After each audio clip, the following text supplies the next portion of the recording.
Good evening, Facebook, and welcome to Deep Conversations and Transformations. My name is Lynette, and my intention behind these interviews is that everyone involved positively transforms.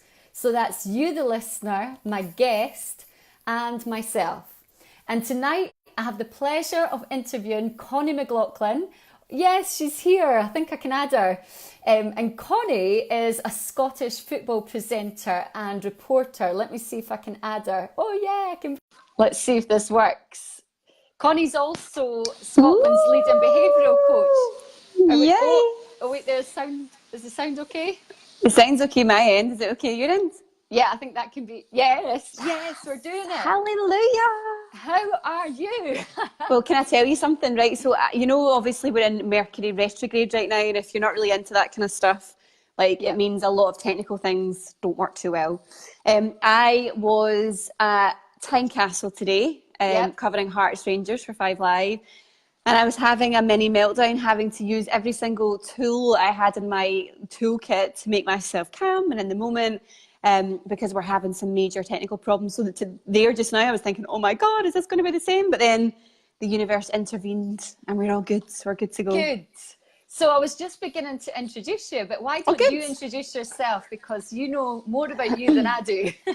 That's a good point, yes. So my name's Connie Mclaughlin. So I am a presenter, journalist, and also a behavioural coach. I am the founder of a business called Your Inner Buzz. So Inner Buzz is a company that helps people to feel their joy, to basically live a life that they want to live. So I work with corporates, mainly football clubs as well, but my business is diversifying a little bit over here and changing its direction slightly in terms of my customers. So there's a wee bit of change happening within our buzz, which is great, and lots of change and transformation as always happening with me.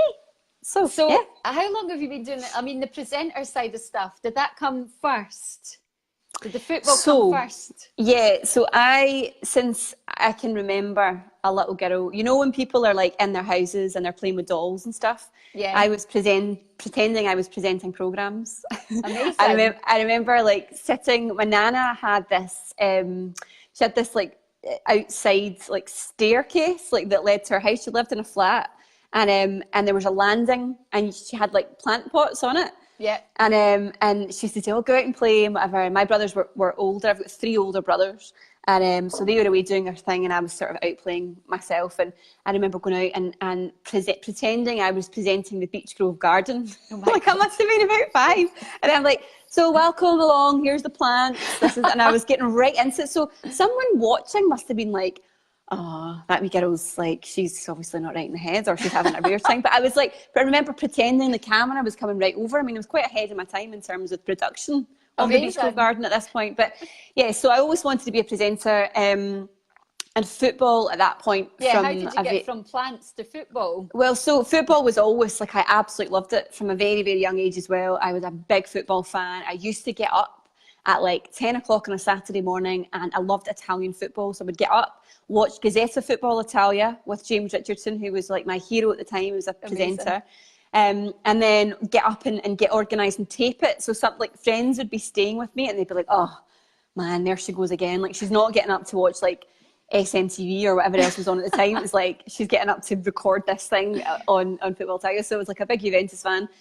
So it was always a dream of mine to work within football. So when it got to the stage where I had this opportunity to, I was at school and I always it was journalism I always wanted to do. And I got into this course in Edinburgh randomly because I'm from Glasgow originally. And I was like, I don't even think I turned 17 yet. So I was quite young and coming over to Edinburgh was like a really big deal. And I'm like, oh my God, like this is a big thing. I didn't drive or anything at the time. And I lasted 6 weeks on this course, right? There was only 30 people in the country who got into this journalism course at Napier at the time. It was like a big thing getting onto it. And I totally blagged my way onto it, by the way, because my results, my exam results weren't good enough to be on this course. But I was like chatting away and telling them all what they wanted to hear. But I really believed that I was passionate about it. And so I got onto it and I didn't last. But in my mind, I was thinking, I know I'm going to find a way to get on to be a journalist. And I started a course in Glasgow, totally by chance, which was a social sciences degree. And it was all about, the thing that I focused on mainly was politics and psychology. And then, so obviously it's continued with that. And little did I know, however many years later, I went on to do a postgrad in journalism, then I did another master's and blah, blah, blah. But I didn't know at that time the significance of that little life change, about like, if I hadn't done that, if that decision hadn't been made at that time at 16 or whatever, then it's given me a massive grounding in the work that I do now that I would never have had. Yeah. So it was quite by chance. So yeah, so from there, went on to work in local radio, and then went to work for Sky down south. Moved back to Scotland, and then yeah, it just sort of progressed from there. So you must really have to know about the game. I love it. To be able to comment on it. Yeah, well, that's your thing, isn't it? Like, I know probably even back then there wasn't a lot of women. I think there was maybe about 5 or 6 women journalists in Scotland at the time. Myself and a good friend of mine, Sheila, Jane. There was only really a few sort of women at that point when I first started, which was great. But we were all super, super passionate about football, and I think that's the most important thing. I tell clients even now, like, try in any way you can to find the thing that makes you feel joy. Like, find the thing that it feels like your passion. And that's where you'll see movement. That's where you'll see, roads and doors opening up that you never even thought possible. And that's what happened with me. Like, as I said to you, with those exam results, there's no way I should have been doing what I did. And then went down to Sky, and that's when things began to change a little bit, because even though it was my passion and I loved it, and still to this day, like, I go to games and I sit and sometimes think, this isn't even a job. Like, this is so funny, because I just love being there. But when I was down at Sky, I moved down, and there was a thought of, right, this is it for me. My dream was always to be on Sky Sports News, and that was what I thought I wanted. That's what I thought my life was sort of moving towards. And I remember getting down there, and I remember sitting in Austerley and having a screen test, or sitting in that moment, and I was like, I'm in the studios, I'm in this chair, I'm in this place that I always thought I would be. And I was just like, is this it? Like, is this everything that I've been working towards? My whole life dream, I was sitting in that moment. And there was something sort of clicking in me, that I was realising that it wasn't actually all it was cracked up to be. I wasn't happy. Yeah. So it was the weirdest thing, right? So I spent a wee bit of time in sort of a little bit of, I wouldn't say turmoil, probably wouldn't be an underestimation. I just didn't feel good. I wasn't feeling good about where I was. And it was so random. The girl that I knew when I lived down south, it was a girl who did my spray tan, right? And she's like, you really need to meet this girl. She is amazing. You're going to love her. She runs this meditation class. And I'm like, I was very open to things at that time. It wasn't as if I was like, meditation. But I said to her straight away, give me her details. I'm going to go to it. I'm going to sort of see what she's got to say. And I remember walking into this room. I was in Leeds at the time, and it was above a hairdresser's. It looked like it was like some sort of kill room. It was like dark. There was like random things lying about. And in the back in the corner, there was all these people sitting down, and they were starting this meditation. So I was a bit like, what the hell is this place? And then I swear to God, like, without a word of a lie, like, things for me in that moment, people have their epiphanies, their moments of massive change. Like, for me, like, it happened that night. Yeah, because I realised that when I went into that she was doing sort of guided meditation, I went into that space of like really sort of calming things down and realising that I was totally in charge. And it sparked like this and I hate, using the word, it's such a cliche, this journey that I'm on, but like that's exactly what happened. And it changed everything for me in terms of how I looked at problems. So I began to sort of, I'm very into Gabrielle Bernstein, right? And she's got this book called Spirit Junkie. And I was a spirit junkie at that point, because I was like, anything that I could get my hands on to read, to watch on YouTube, to seminars to go to, talks to go to, anything, like it was all I was reading, it was all I was consuming. And the more I knew about it and the more that I realised that this is a thing, I'm like, how do people not know about this? Like, how is this not an actual thing? And it became like a mission. It was like, I became like some sort of evangelical minister, because I'm like, people have to know that this stuff is what is going to make you the person that you want to be. It's going to bring you your joy. Nothing else externally can do what this knowledge and this wisdom and all the tools and stuff that you can learn will do for you. And I'm like, oh man, I don't even know how to get out there. Like, what do I do? Like, where do I start? And that was a period of change, and it just And was the that the business. was that the first ever time you meditated then, in that group meditation, or had you played I around think with it before? I think I'd played around with it before, so I was very sort of aware of I was very, very interested in spirituality as a child. I always found myself reading books on like sort of more like sort of anything spiritual I could get my hands on. I was interested in any stories or people talking about spirituality, about like, I don't know, the afterlife or spirits, or like there was always, I remember having this book once that someone had sat, and it was in I think it was at uni, and it was on paganism, and I'm like, what's this? Like, because I always just a question, like, I was brought up a Catholic, but I was just a question, like, so, you know, like this whole thing in the Bible, like, and we would have the priest come into school, which by the way was amazing. It was like a question and answer session with a guy who spent his whole life like devoted to religion. It was an amazing opportunity, I used to think, even at like 6 or 7. Yeah. And I'd be like, but Father, what about this? And what about that? And the rest of my class would be like, oh man, someone shut her up. Like, what is, and I'd be like, I always needed to know more. I felt as if there was like something I wasn't really getting. So I think that's why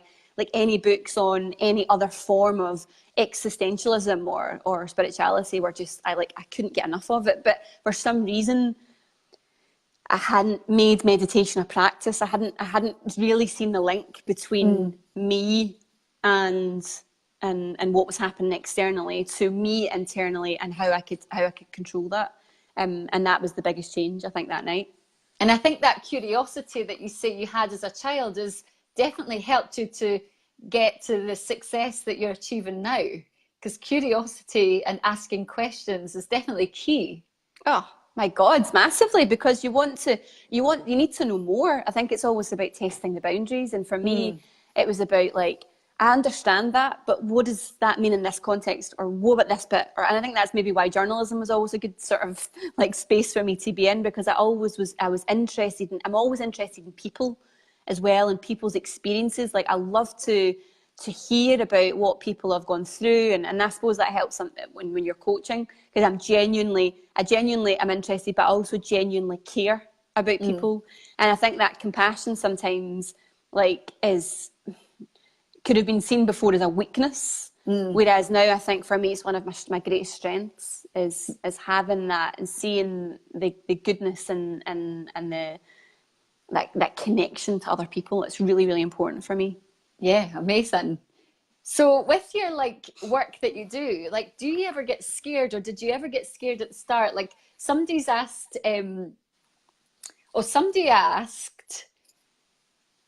I'd like to know when Connie overcame her anxiety. Did you have anxiety ever? Yeah, so I used to have bad anxiety when I was a little girl. So probably I used to have like really bad panic attacks from about the age of 7 or 8. And it's so funny. Told this story loads of times, but it always still makes me laugh. Like, my mum took me to the doctors, and she's like, you know, doctor, she's been not really feeling great, or I used to get chest pains. That's how it started, or I couldn't really breathe very well. And they were like testing for asthma, and he's like, she doesn't have asthma. And then they were like, oh, you know, just give her some Gaviscon and she'll be fine. Right? So like heartburn. Heartburn. So she's got heartburn. I'm like, I think I'm going to die, having a heart attack. I'm actually having an anxiety attack as a child. And it was, that's what the response was. And then latterly, as I got older, it didn't move. It would go through little phases where it would go away totally, and then something would trigger it to come back, and it never had any explanation. So it felt as though it would be like that made it worse for me, because I felt as if I couldn't control it, because I never really knew when it was going to hit me. Yeah. And it also changed and morphed into like, it would have different guises. So sometimes it would be like I'd feel really faint, and I think, oh, there must be something wrong. Like, and honestly, I must have been in A&E, God knows how many times, thinking like I've got some sort of brain tumor, or like, because I had really terrible headaches, or like, and I used to think to myself, like, there must be something wrong. Yeah. Because my body is physically, there's something I'm feeling within my body, but there's no explanation for it. And my body was my body was giving me signals that I was out of alignment, you know, emotionally for me. So it was looking back, it was like screaming out that I needed to be more connected to my inner self, but I didn't know what that meant at that time. I didn't know. And it took me, I remember even going to the doctors when I was like 19, and he just wanted to fill me full of like antidepressants and beta blockers. And I remember at the time thinking, at least someone believes me that there's something wrong. That there's something not right. That there was something. And I remember going home and saying to my mum, but he was saying that there's something like, it's something chemical within my brain or whatever. And my mum's like, you know, I don't really think that maybe like that's a good idea and whatever. And I did, and I went on them for, I think maybe, I can't even remember how long. But it did not work well for me, and it changed me into sort of this sort of weird version of me that just wasn't good. And I think from that moment I was like, right, I need to seek other ways. I need to get to the bottom of what's actually causing this in the first place, instead of just trying to mask the symptoms of it. There was something clearly that was needed to come to the surface. And for me, I had hypnosis, and that was brilliant. Really, really, really helped me with my anxiety. And then it's just been a consistent process of getting to know myself more and finding out actually within the body, like when you're feeling that anxiety and if you're experiencing that pain, because it's just your body's way of expressing pain, like what is it that I need to know? And for me now, like I can't even imagine being in that state again. Like I can't be, and I don't mean as in state as in a state, I mean as in state of mind that I felt so out of control. And when I see people and I listen to people or I hear of people who are going through that, I think, oh my God, I wish that I could show you that there is a way out of it. But sometimes I think that you've got to know that, like, I don't think there's one ultimate truth. Like there's one ultimate way of getting through anxiety for every single person. I think that the most important message that I always say to clients is all about, like, you need to find what works for you.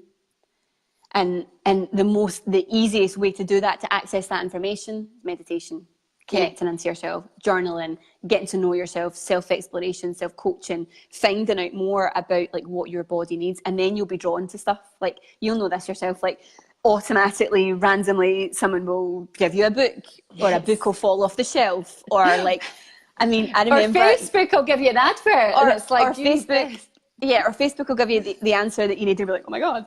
I remember that my mum, years ago, right? I mean, this must have been when this book first came out. I remember being in her garden when it must have been like 2000, what are we on, 2010 or 11 or something like that. I remember being in her garden and starting to read this book. She was like, I found this book, you might like it. And I started reading the first like chapter. And I was like, not for me. And anyway, I remember I went to Chicago. So after I came back from Sky and I had my epiphany of I need to change my life and whatever, I moved back to Scotland and I started testing the business out, and I tested it out with tech startup incubators in Chicago. So I went over there and I'm like, right, okay, I know I've got all these tools and all this information and stuff, but I need to know whether it actually works for clients. Because I had this idea, I'll start a consultancy, I'll spread this message through business, I'll spread this message through different people, and I needed to learn how you do that. So I went back to uni, got a master's in coaching and innovation and leadership, and like I found out the sort of nuts and bolts of it, but I needed to still know about the detail of it. So anyway, so I was in Chicago, and of course, like what else would you do? I went to a psychic in Chicago, right? It's this woman called Lisa Beachy. Oh my God, she's actually in LA. And when I was over in LA, I went to see her. She's hilarious, she's a crazy woman, but brilliant. And she reads like angel cards and stuff. And she was like, you really need to, you really remind me of this person, this girl, she's written this book, and you really need to read this book because I see there's alignment between what you do and what she does and blah, blah, blah. So I was like, I've never heard of this girl in my life. So after I came off the call, I downloaded the audiobook that she was talking about. And I'm like, listening to the first chapter, and I was like, I've heard this before. What is this book? It was the same book that I'd had. Literally, it was Spirit Junkie by Gabrielle Bernstein, right? And the thing, and like, it was almost like I was not ready to hear that message at that point. But in that moment, and being in Chicago and being in that place and being ready to propel myself forward, it was what I needed to hear. It was almost like someone handed me a roadmap and saying, this is the information. Here you go, just go and do it. And I remember walking down Michigan Avenue in Chicago and being like, oh my actual God. Like, it was so as if she was speaking to me. Amazing. Yeah, it's funny how sometimes you'll be given a book, you'll read it and you're like, that's a load of baloney. It doesn't make any sense to me. And as you say a couple of years later, you read it and you're like, oh my God, this is everything I've been looking for. Yeah. It's just weird how you maybe aren't ready for it, like you say. And Gabby Bernstein, she's like a leader in Lululemon, who I used to work for. So that was when I was first introduced to her, and she's amazing. She is. And I think what's also interesting is how you, like, whenever you, like, there's this quote about when the student is ready, the teacher appears, right? Yes. And for me, like, when I loved her stuff, and I was very, very sort of like into that the Course in Miracles, that process of using that sort of that context of using a Course in Miracles was massive for me, because it's like a big foundation of the stuff that I do. But now I feel as though, and you go through phases, so like I loved her stuff and I'm like, that's amazing, but then I'll go on to someone else and I'm like, right, well, that's not really massively, I don't really feel as aligned with that stuff, and I feel as if I've heard what I need to hear, and it's someone else, and you go through little phases of like whatever you need to hear, what's right for you at the time. And that, honestly, like, if there's one thing that I can say to people, is just like, it is get yourself and prepare yourself. So it's like, you know, if you were getting like a really good face of makeup on, you'd like wash your face properly, you'd do a really good facial and put a really great mask on and moisturize and prime your face to get a great face of makeup on. So like, if you want to take yourself forward, like, build that foundation by doing your meditation, by getting yourself into an amazing routine of like your body, your mind, what you're eating, your nutrition and everything. And this stuff just honestly it will blow your mind what will appear in front of you. It's mad. It's so true. And I think, you know, even with the books, and I know you and I love angel cards, it's kind of the same with them. You get a pack and you work with them for a while, and then you're like, oh, actually, I can't work with the cards anymore. You get a feeling, it's like you go through phases. And that's funny. You were just Sorry. saying about the other day about like your cards, whenever you felt as if like they'd been handled quite a lot. They're quite a personal thing, I think, as well, if you're working with them or if you're using them. I think it's quite similar. But with books, for me, like, I've honestly, in my hall, I've just like got a full sort of cabinet of books that I've read, but I'm always like giving them to people, because I'm like, you know, if I've read it, I'll randomly think, oh, I think that person needs that book or would like that book, and I'll just like hand them out. So then I actually go around and I'm like, half the books that I love I don't even have anymore. I know. I'm like buying them again, and you're like, oh well. I always give them away. I think that's a good thing, though. Yeah, I do too. I know that you're writing a book. Yeah. When is it going to be out? And what is it going to be about? So I started this book. So whenever I started the business, so I was over in the States, and then I came back to Scotland, and I was sitting thinking to myself, right, how do I grow this business?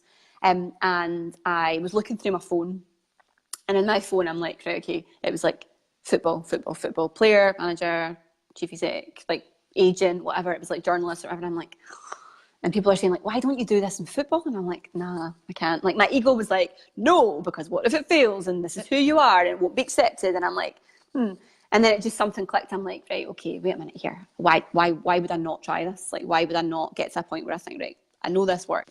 Surely it's going to work within this space as well. So I went to a manager who was a friend of mine and said, listen, I've got this idea.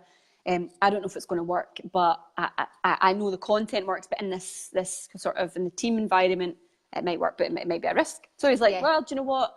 Let's give it a try. And, you know, we'll do it 8 weeks. We'll do it as a test, and that's fine. So 8 weeks passed, and they didn't lose a game. Amazing. They were like, that season ended up, that was the beginning of the season, that ended that season. I think there were something like 17 extra points that they'd had from the season before, 2.3% increase ratio on goals. They had got to the playoff final against the other team that I was working with, which was quite annoying. But in that time, I was like, right, okay, I'm growing the business and it's going to be amazing, and I'm going to spend this time sort of within football. But I had like a good chunk of time off, obviously, during the summer, and I thought, right, I had this thing about going to LA. And I always had this draw. So whenever something like this happens, like, I'm like, I need to go. I just need to go, and I need to go and do it. So I waited till the season was finished. And I said, right, okay, I'm going to go to LA, spend a couple of months out there, and I'm going to write this book. I had this idea for this book from the very, very start. And the book was called, or is going to be called, Let's Get High, right? Which is all about finding your inner buzz, but in a kind of whatever way.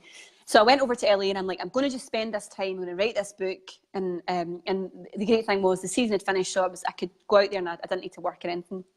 So got myself a little condo just in Mar Vista, just beside Venice, and sat there, and I'm like, okay, because what am I going to do?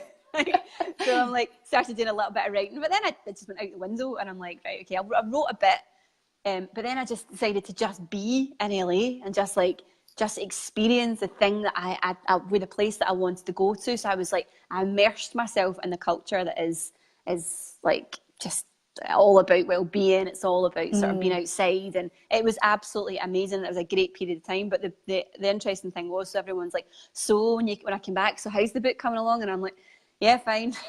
And that was like 2 and a bit years ago. And now I've got to a stage where I think I'm like 30-odd thousand, nearly 40,000 words in. Oh, wow. And I got to a point where I was like giving myself a really hard time about it, because I'm like, this book's nearly finished, and why have I not done it? And I actually sat quite recently, because I started writing a good bit more actually a couple of weeks ago, and I'm like, whenever the time is right to finish this and to actually like get a structure in place that I'm happy with, like I'll know, instead of trying to force it.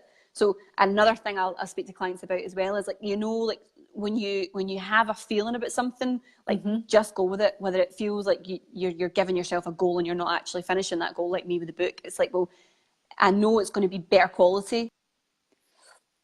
Yep. Oh, you've jammed. Ah.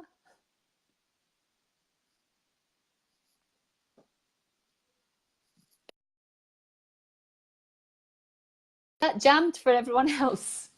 Oh, she went off. I wonder if she can come back on. Hi. Hi, Connie. Can you come back on? For some reason, it's not letting me invite you. I'm guessing your internet went. Can you come back on? Ah.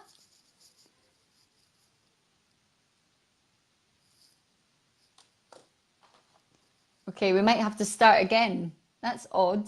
Oh, wait there, she's there. Add. I think she's coming back. Hello, you're back. What happened? Someone phoned me. Oh no. Someone from LA wanting to know about the book. Maybe it was Hayes. Hello. Was it someone from LA? No. No, it was someone from Edinburgh. I don't know who it was actually. That's so anyway, they've left me a voicemail, so I'm sure I'll get to the bottom of it. Anyway, yeah, so the point being, I think that it's important that with especially something like this, when you're writing really like a really strong message that's quite heartfelt, like it's not as if I'm like writing a story, or I'm writing something that I'm really passionate about. Yeah. I need to be in the right frame of mind. So I've set myself, it'll be done next year. So that's one of your goals. That's one of my goals. It'll be done by next year. So you can all hold me accountable to that. Amazing. And goal setting, we both love to do. Like, what are your goals for 2019? So the biggest thing that's coming up, so this year, the last event that I've got in 2018 is an event on next Sunday, actually a week today, about being your best self at Christmas. So the 9th? Sort of managing it.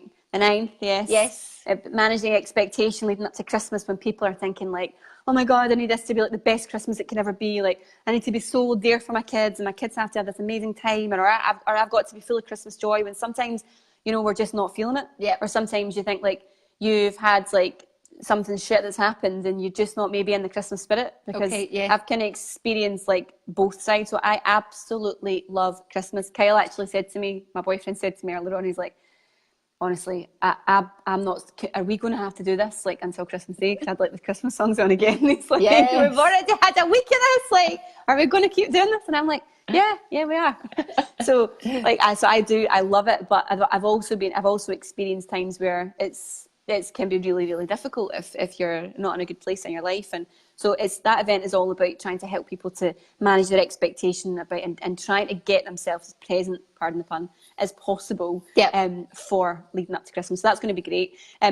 January coming, you and I have got some really fun events coming up, which I'm looking forward to. Yes. So my goal is to do more of them. We've got a big one coming up in February. Yeah. Super looking forward to that, which we've actually not launched yet, so I can't say too much about it. And the online platform. So my business my content is going to be going online.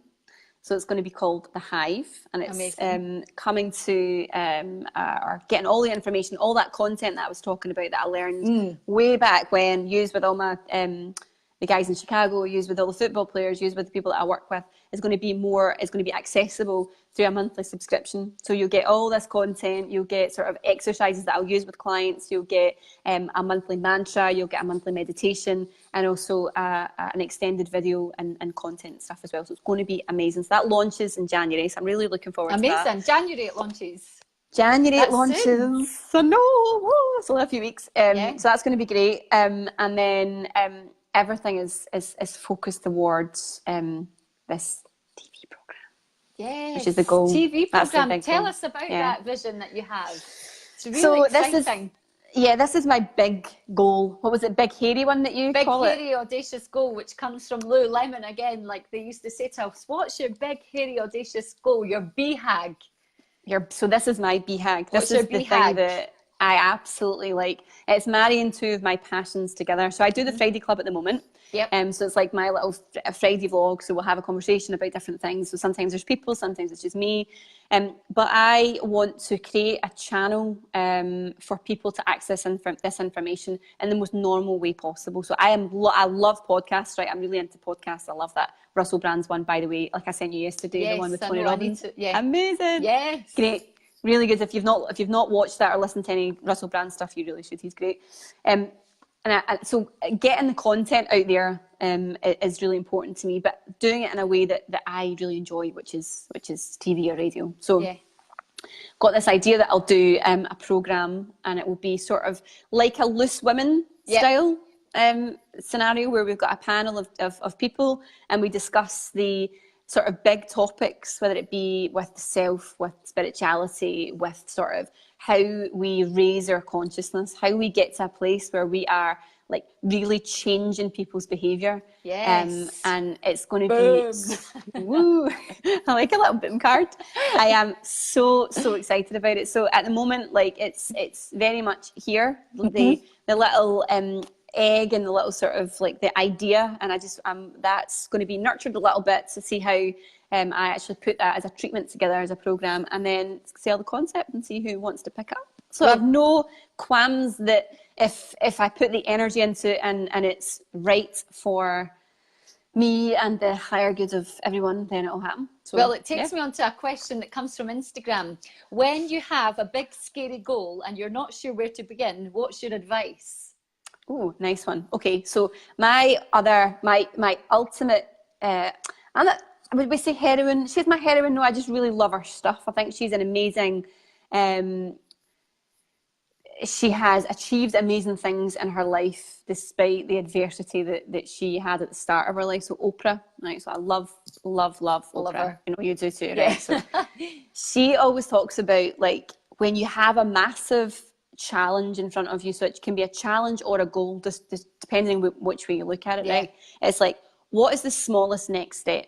Like, so what is the if you imagine like the road in front of you, and at the end of that path is this goal, like getting to that point seems really, really difficult. So there's a good chance actually when we're heading towards that goal, we're going to chuck it because it seems too far away. But if we can imagine that each step that we take is one small next step, like what can that be? So that TV program idea, okay, so what's the small next step? Okay, so the next step might be, right, I've decided I'm going to do it. Yeah, well, I think for you, the first step that you've already started doing is the Friday Club, is, you know, getting 4 or 3 people together and just working out how it's actually working. Yeah, how does it feel? And putting it out there to the universe to say, look, I'm stepping up. And I think it's like, for me, a couple of years ago, I started to come on live onto Facebook, and I never, ever thought I would do that. I was so scared. And I'd come on for, say, 30 seconds and then shut off. And now... In case anyone saw you. In case anyone saw me. But now, like, I'm obviously sat and I'm starting to interview people because, you know, the goals just... You have to just keep pushing yourself out and out and out. But it didn't start with me interviewing people for an hour. You know, it started with maybe a 30-second clip. Like what you're doing with the Friday Club, you know, it'll just, if you keep going, we'll expand to that show. Yeah. And exciting. I don't, you know, sometimes with like certain goals or certain things, you're like, oh, that might happen. Like I know that if I put the energy into it, then it's my choice whether it happens or not.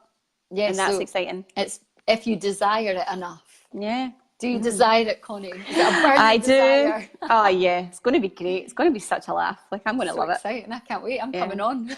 Of course you are. Who do you think the panel guest is? Yay. So let me see what other ones I have. I've got a few questions from Instagram. Okay. What's the best well-being technique you would advise? You've said a few Hmm. already, but just clarify some more there, or anything that's your number one tool. Oh, it's got to be meditation. Meditation, yeah. Got to be. Like, for me, meditation, and like I have days where I'll not meditate. I'm Yeah. not one of these people who'll be like, yeah, I meditate every day at sunrise. No, I don't, right? Because I'm usually sleeping. So I don't do that. I meditate, I'd like to say most days, Yeah. sometimes twice a day, in the morning and at night, depending on where I'm at.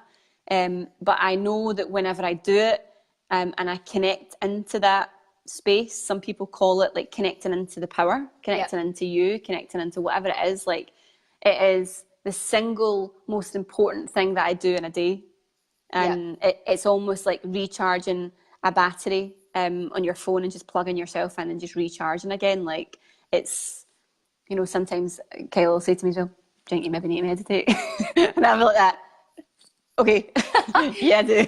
And I think it's right. yeah, and when we come together in a group, like even on Thursday, this was hilarious. So I turns up to my meditation class a little bit stressed because I had my car and it was like 11 o'clock, the class is starting, there was no parking spaces, and I'd parked on a permit with no ticket, nothing. And you're like, let's all just send it some healing, some white light. There was 8 of us in the class, or 9, and incredible. I came out of that class after an hour and 10 minutes and I hadn't been booked. I hadn't got a ticket. So there's definitely a power, a real superpower in meditating in a group, isn't there? Amazing. And you know, like, I do that all the time in my car, incidentally, You're and it really so works. good. I love it. But it's so naughty. I know. I like to live life on the edge. But the amazing thing, actually, I was talking to someone, a guy that I'd met on Thursday. Remember, he came to the class. Yes. Anthony, lovely, lovely guy, who is also a coach as well. When we were walking out, we were talking about, you know, the difference between when you meditate yourself, it's amazing and it feels great.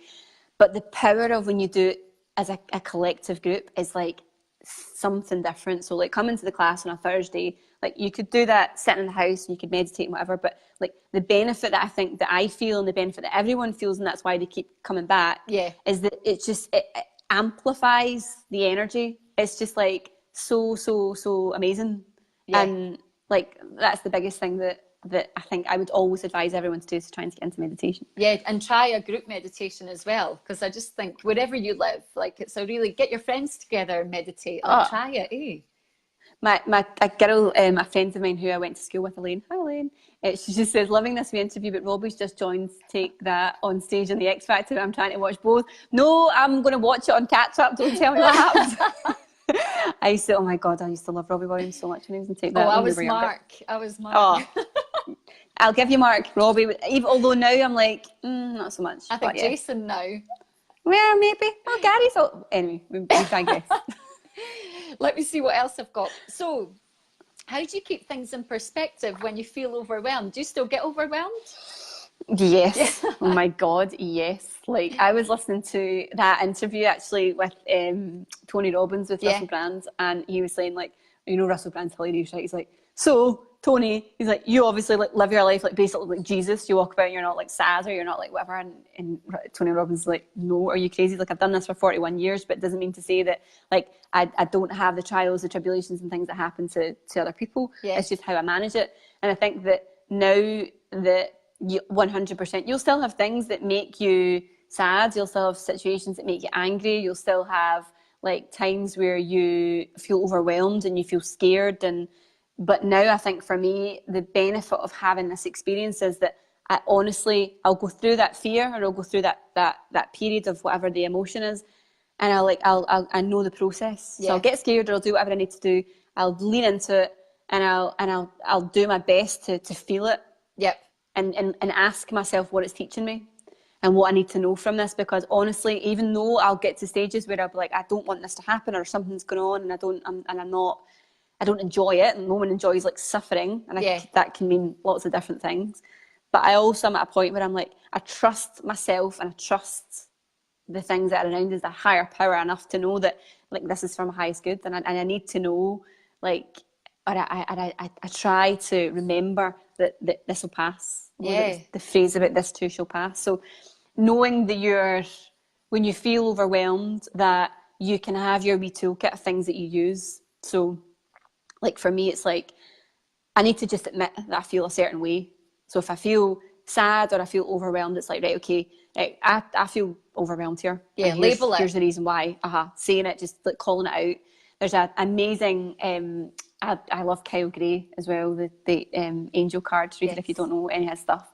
And he always tells a story about the Buddha, right? And he tells the story about the Buddha was in his wee cave and he was doing his Buddha thing and that, and then like someone came to the door and he's like guard who was standing outside with like his wee spear, and he's like, oh Buddha, there's somebody at the door, and he's like, who is it? And he goes and he's like, oh, it's Mara, and Mara is this god of fear. It's like fear, and Mara's like, step out my way, I'm going in there. And the guard's like, no, I can't let you in. I'm not letting you in. You're not getting in here. Like, no, the Buddha doesn't want you here and whatever. And Mara's like, no, let me in. And the Buddha's from behind the guard's like, Mara, in you come. Like, I see you. Yeah. I see you. Come in. I'll embrace you. Embrace you. And it's like that. But that willingness to see the darkness, willingness to see the things that are not comfortable, and really sort of experience them and feel them, and play about with them. Yeah, I think when, you know, the fear now that I realise, now that I've been stepping into it so much, is when you step into that and you really feel it, once you come out the other side, like you feel so alive. Like there's this energy through your body, like you've just got through something. Or even, you know, for me, public speaking, that's a huge fear. And you're an amazing public speaker and you teach public speaking. So when you get to public speak now, do you ever get that fear, or is it more just an excitement? No, like I don't really. I get so if I'm broadcasting, if I'm at work, I'll get like I get a little bit like of like adrenaline, because you'd be weird if you didn't have that adrenaline, because that's what, if there's a last minute goal and you know that you are, you know, you need to go and you're speaking to however many people you're speaking to. If you're, you know, like BT's obviously on a Saturday, we're broadcasting to the UK, so it's like I don't know what our figures are, but you know yourself, like you just, it's a mode I go into and I don't even think about it. I enjoy it. Actually, it gives me a buzz. It gives me that, for me, gives me my inner buzz. There's something about it that I just absolutely thrive off of. But for example, today, because I was having a lot of technical problems, like I was telling you before, it was causing me a lot of stress. And when I'm in that space of like feeling stressed and I'm not prepared with what I'm doing, then I think I go into a mode, I'm like, right, I've got to switch this into work mode. But I'm trying to manage the anxiety that's there. So sometimes the only time I'll get nervous or I get stressed is if there's an element of things happening that are out with my control. Like for example, if I'm not prepared, or and that's a big thing with public speaking as well. So many people will be like, you know, I'm really scared of it and I don't like to public speak and whatever. If you're armed with knowledge, if you've got that knowledge within you, and you know what you're going to say, and you know your content, and you can be just authentic with it and be true, like there's no fear in that. Because you're never going to lose that information, even though if you think, oh my God, my mind's going to go blank because the cortisol level in my brain's going to just make everything narrow and then I can't speak. Well, actually, you know, breathing through that, reducing the cortisol, there's techniques you can use, and just getting into that space of just being you, because you're prepared, you know the content.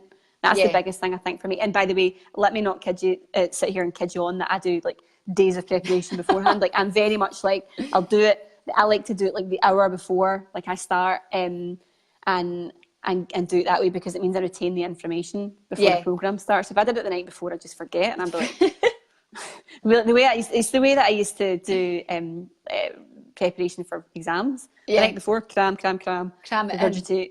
Then I can't remember anything about law and broadcast journalism, which is a bit annoying, maybe concerning slightly. But so you're always going to get, I think, that excitement, especially because it's something that I do all the time. But I don't tend to get, like, I wouldn't get nervous. So somebody's asked about balance, and I suppose it's like tips for managing, balancing work life, me time, side hustles, dog walks, etc., etc. I know that you're a busy woman. So how do you find balance in your life, and how do you give yourself time as well as work on your businesses? And you've got, you know, a couple of businesses going on. Yeah, I think for me, the most important thing is not like trying to like make our life like different compartments. Yeah. So like we are all of those things. So we're not like, I'm not like Connie at work and then Connie in here. Like I'm Connie all over, like within everything. And then when you can kind of see that all those things merge into the one part of you, if you are feeling good, if you're like topping yourself up using those techniques I was talking about, whether it be meditation, the journaling, like whatever it is for you, going to the gym, eating well, like there's the kind of 3 pillars, remember, of the self. So there's the body, making sure that you're really looking after your physical body, the mind, obviously through meditation or whatever it is that you choose to do, breath work, mindfulness, using, again, I'm obsessed with journaling, but I think it's really Journaling useful. is key. Like, it's so good. It's like the stuff you can get from journaling. I always say to clients, like, you need to write that down. They're like, oh. And I'm like, no, but I'm telling you, write it down for a reason. I'm inviting you to do this because I swear to God it works. It works. And then they get, yeah, it does. And then there's obviously the soul part of it as well, which is thinking about, again, through meditation or through whatever it is for you, if you're, you know, connecting to, if you're working a spiritual side, if it's prayer or intention or mantras or whatever. And also, I think a big thing for that, with that for me, is about how you take care of yourself. Like actually take care of yourself. And I remember speaking to a girl who used to coach me, and I would say to her, she's like, how are you getting on with self-care? And I'm like, yeah, well, like I go for a massage and like I've had a facial and that. And she's like, oh my God, like what? She's like, that's not self-care. Like that's nice. They're nice things to do, and it's amazing to have that experience and opportunity to do that and whatever. She's like, but self-care, and realizing this now, and I'm quite conscious of how we speak to ourselves. Like what language do we use about ourselves? Like when something goes wrong or something's not sort of the way we want it to be, and we have this expectation, like how do we talk to ourselves? Like what do we say? Like, oh, you know, like we give ourselves like a hard time about not achieving certain things or being a certain way or whatever it is. And that's been something for me that's been a big thing about being real. And have been quite naturally quite hard on myself because I want to push myself further, and I'm quite driven. So it's like, well, I haven't achieved this, or why haven't I done this, and I should have done that, and I should have done this. And it's like, well, do you know what, like you do things at a specific time because you've got that information, and you make that decision based on the information that you have. You didn't have that information or that information, so that's it. Like I have to be kinder. So that being aware of my self-talk, and it's something that I'll use a lot with players and other coaches, has been really starting to develop an awareness of that's really, really important. So when it comes back to balance, I think that trying to find that within yourself first, having that balance within you, and then you can make a list of priorities. So sometimes it's a case of, well, do you know what? There's some things I just actually can't do. Yeah, say no sometimes to people and to things. And just being like, actually, I mean, there's been times probably, especially since I've moved over to Edinburgh. So I've been here for like 9 months now, and there's maybe things on with my friends back in Glasgow, or there's things that are happening. I'm like, that would be like nearly a 3-hour round trip, and I've got something on the next day, and how's that going to affect me for work? And it's like, I really want to go to that, but I know that, well, they'll still be my friends. Like, I hope. And you know, there'll be another opportunity to do something, whatever, but I need to take care of like making sure I get enough sleep. Like the sleep thing is such a big thing for me. Yeah. Like I need to make sure that I'm really like I'm rested, and I'm like taking care of my body that way. So being able to say no and creating a balance within yourself is, I think, the best way to try and create a balance in the rest of your life. Yeah, and I think I asked that question at my event on Friday. It was like, do you love yourself enough to give yourself enough sleep and rest? Oh, yes. Yes. Massively so. I can't wait. You love to sleep. That. I've got half my PJs on right now, let me tell you. Now, you mentioned achievements quite a lot there, and I want to ask you, like, up until this point, what's the greatest achievement that you've had? Most proud of? Something? Yeah, I remember you saying this to me the other day, and I was like, oh yeah, that's right. And then I forgot about it, and I find that to be a very, very difficult question. Yeah. Because I don't know really the answer. I think that probably having the guts and the courage to listen to myself, to make changes, so to walk away from a job or a situation that could have been, if I wanted to, could have been progressed and done something else and whatever, and I don't know where that would have taken me, but I had the courage within myself to say that there's another path that I need to take here, and I've got a choice as to where my life goes with this. I don't have a clue where this is going to go. I mean, I left that job and had no money, like as in like I had no job to go to. It wasn't as if I was like, yeah, I've got another job and I've got whatever. Like I left it and I didn't know what I was going to do. I just sort of trusted that something would come up and freelanced, and work continued, and then it opened up this door to a life and creating a business that I never thought I didn't even realize I could actually achieve or do. Like the business in the first year was like grew 6 figures, and I'm like, hello, like because I made that choice. And I always say this as well, like within relationships as well. I remember being in a relationship and being fearful of, even though I knew it was done for quite a long time, like being fearful of just actually saying, like, I need to let this go. And I knew it, and everyone knew it, and everyone on the planet knew it. Yeah. And there was that fear of like, what happens next, and it's going to rock the boat, and blah blah blah. And then eventually I made that choice again. Had that courage and that bravery is a big thing for me, about actually saying, right, this is what I know I need to do, and doing it. And even now, like I think about, oh my God, like when we hear that and we feel that for a reason, because it opens up something that we never even thought was possible. Yeah. And for me, like being in a situation now, like the relationship that I have, I can never even have imagined your prince. Of course, I know. And it's like you can't even imagine that there could be something as amazing out there for you. And it's like when we hear that, or we feel that energy or that feeling that we have to make a change or do something, like listen to it. Yeah. And I think that's been the biggest achievement. Like I've done great things with work and all the rest of it, but it's like that's the biggest achievement for me. For you, it deeply touches your heart, because looking like from the inside out, like I look at your work and I think, wow, like she's done amazing things that I could only dream of, or 100 like people watching can only dream of. So it's great to hear that actually for you, your proudest moment is just having the guts to walk away from something that could have went massive, and thinking, right, really trusting your intuition, what we are always talking about, your intuition. Always. We know that's our favourite topic. That's our favourite topic. And it's so juicy when we get a group of people talking about it, isn't it? Yeah, like that's, for me, like over anything. Like, remember someone was asking me before about like, what's your biggest message with Inner Buzz, or what's your biggest message like with the clients that you speak to? And I'm like, And I sat for a minute and I'm like, what? Well, the whole purpose of Inner Buzz, I remember sitting in the dining room table in the apartment in Chicago. It was not too dissimilar to where I'm sitting right now, except about 5,000 miles the other way. This is a similar table, right? And I remember sitting and I was thinking, like, what is this thing? Like, what is it? Like, what is Inner Buzz?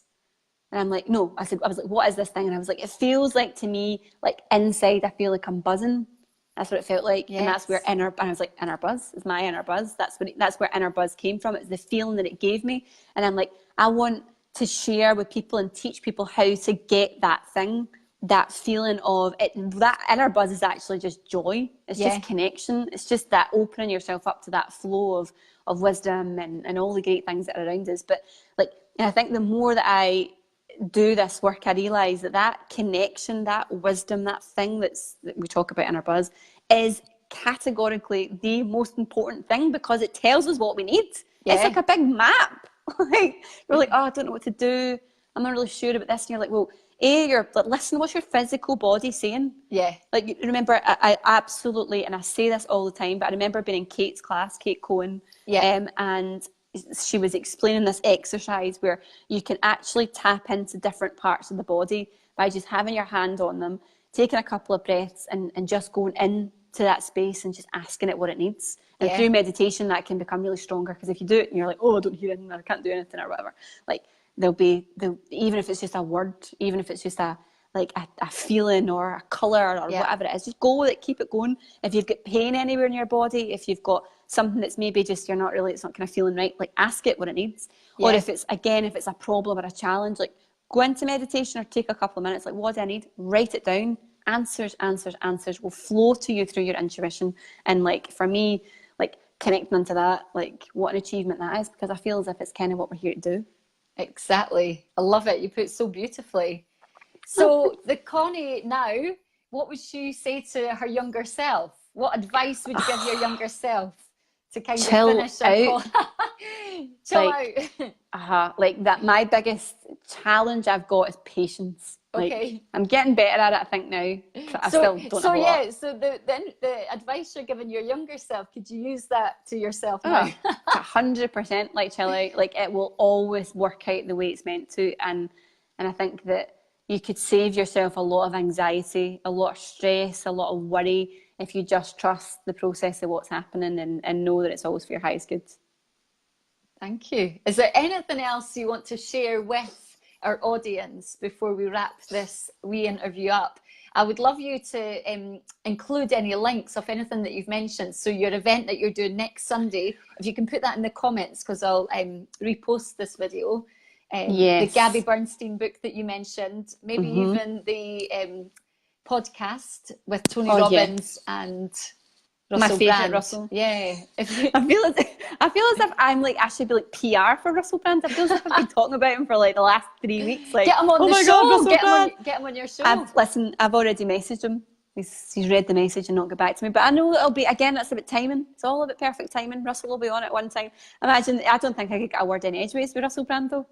I think that's key. I think it's just asking. Like recently, I've just been asking people who I never thought would say yes to being interviewed, and they're just saying, a lot of them are saying yes, and I'm like, amazing. You must just ask. Yes, just ask and see what happens. Because all they can say is either yes or no. You know, exactly. And no can always I might go back into to Russell. A yes. No can always turn into a yes.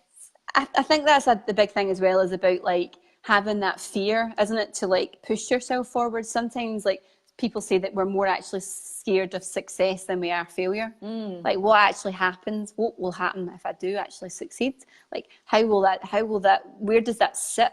Yeah. Where does it sit then within my group, within my family, within my sort of like my peer group? And that's sometimes that can be quite scary for people, and they would rather kind of shy away from that success, and they'll start to self-sabotage and do things to try and, you know, make things not work as well as they could or whatever. It's a massive thing about sometimes the fear of success that we have, instead of that. Someone said to me the other day about making, what was the phrase about teaching people to, something to do with shine. Can't remember the phrase. It was clearly really made an impact on me that I can remember it. But it was about like shining others, teaching others to shine for themselves or something. It's all about like allowing yourself to be seen. Yes. You know, I always say to clients as well, it's like everybody needs 3 things, right? To be seen, to be heard, and to feel valued. And that's within any, like your home life, within your workplace, within anything that you do. You want to feel as though you're bringing value to it. You want to feel as if you're living a life that's on purpose and alignment. And I think that when we can do that and we can sort of have those 3 things and nurture those 3 areas of our life, we'll never go wrong. It's so true. I think when you become like you and you just be yourself, you give everyone else permission to be themselves. 100%. When you speak out, you give others permission to speak out. Yes, Connie, so true. Boom. Let's see your boom cards. I like them. No, somebody gave me, it was Sarah had gave me that for my birthday, Sarah and Andrew. I love it. I think you weren't in class when I got it, and every so often after meditation I was like, boom. So it's my boom card. Boom cards, yeah, I don't have one of them. I've just got the happy mug. Oh, amazing. Always have the messages, the positive messages everywhere. Connie, it's been an absolute honour to have you on my show tonight. And I'm really looking forward to collaborating with you many more times. I know, I can't wait. But yeah, thank you so much. Thank you so much for having me, and well done to you as well for like creating this space. I think it's amazing. And I think that if even one piece of information from this chat that we've had resonates with someone or helps someone or sparks something within someone, then that's an hour well spent. So thank you very much for having me on. And also, how else can people get in touch with you on social media? What's your I handles? am at Connie H Mclaughlin on Instagram. I am at Miss Connie Mac on Twitter, and I am You're in Our Buzz on Facebook. But I'll stick the wee links as well. I'll send them over to you and we can stick them on. But next week, remember, got that event coming up at CAM on Canning Street, which is the 9th. It's all about sort of managing yourself before Christmas and all the expectation, all the things that happen. And then we'll release some dates of the stuff that we're doing as well in Jan and Feb. And I've just remembered, I started off at a football ground, Hibs football ground. Doing what? When I was 15. I was I was selling pies in Bovril. Were you? At Easter Road? And I had a jumper that said 007, licensed to grill. And I used to hide, you know, Barry, who comes to class, he used to always be at the games, and I used to hide if I seen him coming. Oh my God. In case he'd see you and he'd be like... We both started at football. I just didn't have a clue about the game, just about the pies. Well, some might say that I'm the same, but who knows. I like to at least talk a good game for fun. Oh, it's been a pleasure. Have a good evening. Thank you very much. Thanks for tuning in, everyone. Bye, guys. Bye. Bye.